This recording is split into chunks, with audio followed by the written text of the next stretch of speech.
அஸ்ஸலாமு அலைக்கும். ரொம்ப நாள் ஆச்சு கைஸ் இந்த கேக் ரெசிபி பண்ணி. அதனால் இன்றைக்கி நான் கொண்டு வந்த ரெசிபி தான் இந்த சாக்லேட் கேக். ஸோ இந்த ப்ராசஸில் என்ன தப்பு பண்ணேன், இந்த கேக் ஃபைனலாக எப்படி இருந்துச்சுங்கிறத இந்த வீடியோவில் நான் ஃபுல்லாக சொல்கிறேன். ஸோ வீடியோ ஃபுல்லாக பாருங்கள். ஆரம்பிக்கலாமா?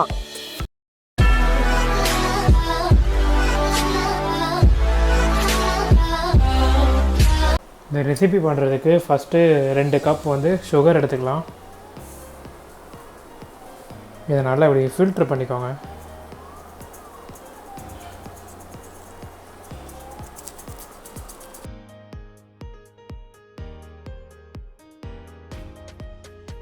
Next 30 grams of cocoa powder எடுத்துக்கலாம்.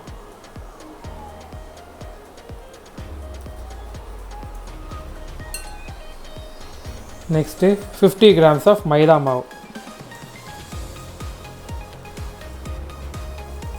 அப்புறம் 1 ஸ்பூன் பேக்கிங் சோடா, அப்புறம் பேக்கிங் பவுடர்.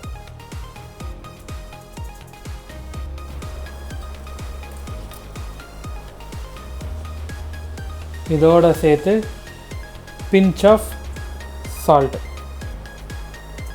போட்டுட்டு இதை இப்போ நல்லா நம்ம மிக்ஸ் பண்ணி விட்ருவோம். இது எல்லாத்தையும் சேர்த்து மிக்ஸ் பண்ணி விட்ருவோம். எல்லாமே கலந்துடணும். இது கரெக்டாக நான் 3 பேர் டு 4 பேருக்கு பண்ணுற மாதிரி பண்ணுறேன். ஸோ கமர்ஷியலாக ஒரு 10 பேருக்கு பண்ணணுங்கிற அந்த அளவையும் நான் டிஸ்கிரிப்ஷனில் நான் கொடுக்குறேன். இந்த 3 பேர் 4 பேர் பண்ணுற இந்த டிஸ்கிரிப்ஷனையும் நான் கொடுக்குறேன். நல்லா சுகர்லேருந்து கொக்கோ பவுடர், அதுக்கப்புறம் மைதா எல்லாமே நல்லா மிக்ஸ் பண்ணிடுங்க.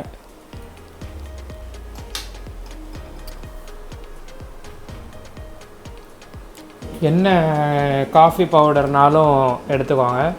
அது கரெக்டாக 1 ஸ்பூன், இந்த இதில் 1 ஸ்பூன் மட்டும், 1 1/2 இது மட்டும் போட்டுக்கோங்க.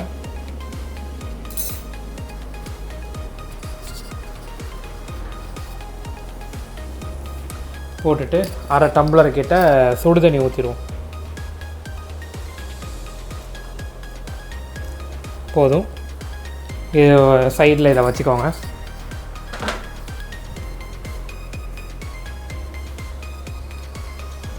ஸோ இது சைடில் ரெடி பண்ணி வச்சுக்கோங்க. நம்ம ட்ரை இன்க்ரீடியன்ட்ஸ் ரெடி பண்ணிட்டோம். நெக்ஸ்ட்டு நம்ம வெட் இன்க்ரீடியன்ட்ஸ் ரெடி பண்ணுவோம். இப்போ 2 முட்டையை கரெக்டாக ரூம் டெம்பரேச்சரை பார்த்து இதில் உடச்சி ஊற்றிடுங்க.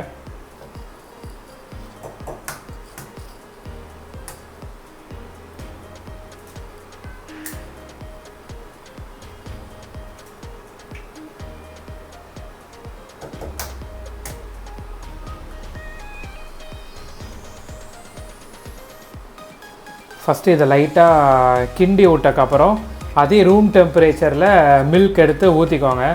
அது ஹாட்டாக இருந்தாலும் சரி, எதாக இருந்தாலும் சரி, இது கரெக்டாக இருக்கும். ஒரு நல்லா மிக்ஸ் பண்ணி விட்ருங்க.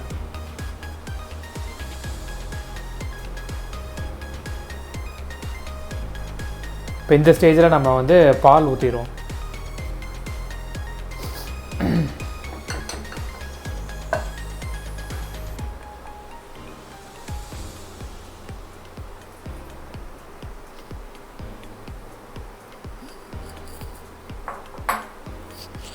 ஊற்றிட்டு நல்லா நம்ம இதை மிக்ஸ் பண்ணி விட்ருவோம்.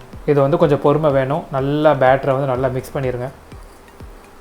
இந்த காஃபி இதை எடுத்து வச்சோம்ல, அது லைட்டாக ஊற்றிக்கலாம். இதை ஹாட்டாக ஊற்றினாலும் சரி, கோல்டாக ஊற்றினாலும் சரி, இதை போட்டு இன்னொரு வாட்டி மிக்ஸ் பண்ணிக்கலாம்.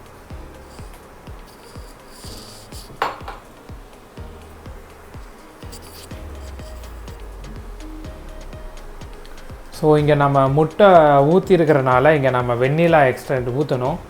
ஸோ வெண்ணிலா எசன்ஸ் இல்லாதவங்க ஏலக்காய் பொடி இருக்குல்ல, அதை நல்லா அரைச்சி போட்டுக்கோங்க. அதுவுமே நம்மளுக்கு முட்டை ஸ்மெல் வராமல் இருக்கும். இப்போ என்ன பண்ணலாம், மிச்சம் இருக்கிற அந்த காஃபி ஃப்ளேவரையும் ஊற்றிடலாம். இது நல்லா மிக்ஸ் பண்ணி விட்டுடலாம். எசன்ஸ் ஊற்றிடலாம்.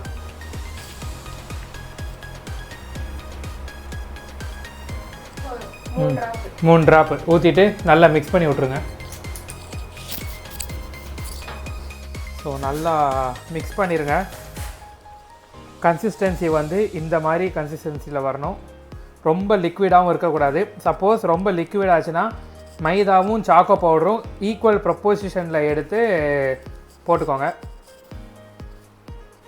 அதே மாதிரி நான் இங்கே வந்து ஒரு தப்பு என்ன பண்ணேன்னா சீனியை வந்து அப்படியே போட்டேன். நீங்கள் முடிஞ்ச அளவுக்கு சுகர் பவுடர் இருந்தால் அதை போட்டுக்கோங்க. நல்லா மிக்ஸ் பண்ணி விட்ருவோம். இந்த மாதிரி வரணும். இப்போ என்ன பண்ணலான்னா கேக் மோல்டில் பட்டர் தடவி இதை ஊற்றி நம்ம இதை ரெடி பண்ணிடுவோம். நம்ம கேக் மோல்டு எடுத்துகிட்டு பட்டர் தேய்ச்சிக்கலாம். பட்டர் பேப்பர் வாங்கிக்கோங்க. இந்த மாதிரி அழகாக ரவுண்டாக வெட்டிக்கோங்க. இது எப்படி வெட்டணுங்கிறத நான் வந்து ஒரு ஷார்ட்ஸ் நான் போடுறேன். ஸோ எல்லா சைடும் நல்லா பட்டர் தேய்ச்சிக்கோங்க. சைடு வரைக்கும் நல்லா தேய்ச்சிக்கோங்க. ஏன்னா நம்ம அந்த பேக்கிங் பவுடரும் பேக்கிங் சோடாவும் போட்டனால கேக் நல்லாவே உப்பும். ஸோ நம்ம அதுக்கேற்ற மாதிரி எல்லா சைடும் நம்ம தேய்ச்சிக்கலாம். ஸோ இந்த மாதிரி நல்லா பட்டர் வந்து தேய்ச்சிக்கோங்க. இப்போ இதில் தான் நம்ம ரெடி பண்ணியிருக்கிற பேட்டரை வந்து இதில் ஊற்ற போகிறோம். ஸோ ஸ்லோவாக ஊற்றிடலாம்.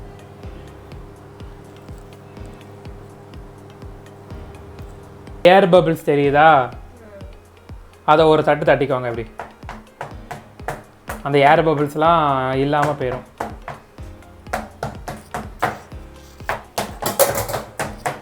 ஸோ ஓவனில் வைக்க போகிறேன். கரெக்டாக 170 to 200 டிகிரி இதில் வந்து நம்ம ஒரு 30 மினிட்ஸ் கிட்ட வச்சிடலாம். நீங்கள் ஒரு 10 to 15 மினிட்ஸ் கிட்ட செக் பண்ணிக்கோங்க. ஓகே, நம்ம அப்படி என்ன பண்ணலாம், ஒயிட்டு சாக்கோ சிப்ஸை அப்படி தூவி விட்டுறலாம். அப்படி மலை சாரல் போல் தூவி விட்ருங்க. எல்லா சைடும் தூவி விடணும்.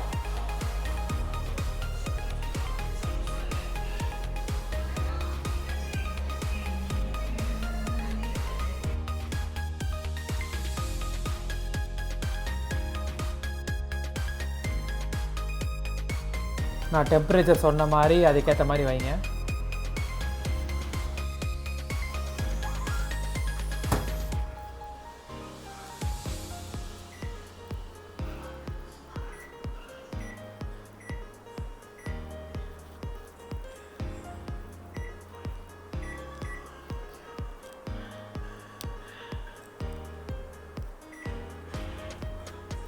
ஸோ ஃபஸ்ட்டு வந்து நம்ம ஒரு 15 மினிட்ஸ் வந்து வைப்போம். வச்சுட்டு நம்ம இது பண்ணுவோம்.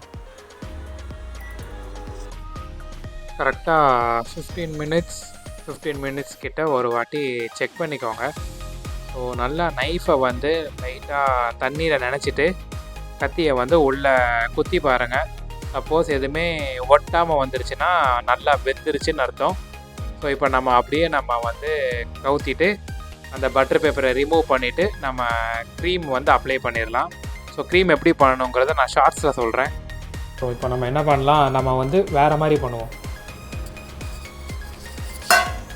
லைட்டாக அங்கங்கே ஹோல் போட்டுக்கலாம். அது வந்து கொஞ்சம் அந்த க்ரீமி டெக்ஸ்டரில் வரணும். பட் இங்கே நாங்கள் வந்து கொஞ்சம் வேறு மாதிரி பண்ண போகிறோம். ஸோ இது அப்படியே அந்த க்ரீமை என்ன பண்ணலாம், மேலே அப்படியே ஸ்ப்ரெட் பண்ணலாம்.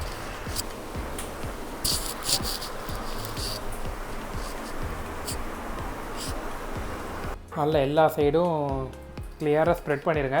சைட்லேயும் நல்லா ஸ்ப்ரெட் பண்ணி விட்ருங்க. அப்போ தான் உங்களுக்கு வெட்டி சாப்பிடும்போது சூப்பராக இருக்கும்.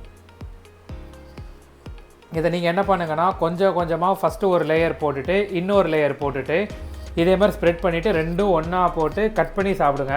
அப்படியும் நம்ம சாப்பிட்லாம். இங்கே எங்கள்கிட்ட 2 மோல்டு கிடையாது, பண்ணுற அளவுக்கு டைமும் கிடையாது. அதனால் நாங்கள் இந்த மாதிரி சிம்பிளிஃபையாக பண்ணிட்டோம். நல்லா நம்ம வந்து எல்லா சைடும் ஸ்ப்ரெட் பண்ணிக்கலாம். இது முடிஞ்ச அளவுக்கு வந்து நல்லா ஃப்ரெஷ் க்ரீமில் பண்ணுங்கள். நல்லா க்ரீமியாக வரும், உங்களுக்கு மேலே தேய்க்கிறதுக்கு ஈஸியாக இருக்கும். ஸோ இதுதான் நான் இன்றைக்கி பண்ண 3வது மிஸ்டேக்கு. நம்ம டாப்பிங்ஸ் ஆட் பண்ணலாம். இதுக்கு நான் ஒயிட் சாக்லேட்டும் மில்க் சாக்லேட்டோட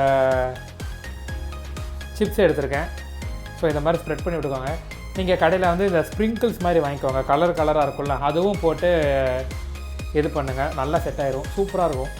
சும்மா இது ப்ரெசன்டேஷன் தான் கைஸ். அப்படி இல்லைனா கூட நீங்கள் சும்மா வெட்டி சாப்பிட்டுக்கோங்க. நாக்கு உரிச்சுனா எச்சு உரிச்சுனா. ஸோ ஓவராலாக முடிஞ்சிருச்சு. இப்போ நம்ம ஒரு 10 மினிட்ஸ் கழித்து சர்வ் பண்ணிடலாம். வந்து சாக்லேட் கேக் பண்ணிட்டோம். இதை பண்ணுறதுக்கு ப்ராசஸ் டைம் வந்து கிட்டத்தட்ட 1.5 hours கிட்ட ஆச்சு. இதை நான் டேஸ்ட் பண்ணிவிட்டு எப்படி இருக்குன்னு நான் கண்டிப்பாக நான் சொல்கிறேன். ஃபைனலாக பண்ணிட்டேன். நான் சொன்ன மாதிரி இதோட டேஸ்ட் வந்து எனக்கு எப்படி இருந்துச்சுன்னா, நல்லா ஒரு மாதிரி ஸ்பாஞ்சியாக வரணும். பட் எனக்கு வந்து லிட்டில் பிட் எனக்கு ஹார்டாக இருந்தது. பட் டேஸ்ட் வைஸ் வந்து நல்லா இருந்துச்சு. பட் எனக்கு ஹார்டாக இருந்த ஃபீல். என்ன மிஸ்டேக்னால், நான் வந்து ஆயில் வந்து ஆட் பண்ணியிருக்கணும் மிடில். ஸோ அதை நான் பண்ணாமல் விட்டுட்டேன். அந்த ஸ்டெப்பு நீங்கள் பண்ணிக்கோங்க அந்த லிக்விட் பேட்டர் ரெடி பண்ணும்போது. ஸோ மற்றபடி டேஸ்ட் வைஸ் வந்து ரொம்பவே நல்லா இருந்துச்சு. கண்டிப்பாக ஒரு ஸ்நாக்குக்கு நீங்கள் வீட்டில் ட்ரை பண்ணி பாருங்கள். ட்ரை பண்ணிவிட்டு எப்படி வந்துச்சுங்கிறது எனக்கு கமெண்ட் பண்ணுங்கள். இந்த வீடியோ பிடிச்சிருந்தா லைக் பண்ணுங்கள், ஷேர் பண்ணுங்கள். என்னோடய சேனலான ஷைகுல் பார்வையை சப்ஸ்கிரைப் பண்ணுங்கள். ஸோ இதே மாதிரி இன்னொரு இன்ட்ரெஸ்டிங்கான வீடியோவில் உங்களை நான் சந்திக்கிறேன். அன்டில் தென் பாய்.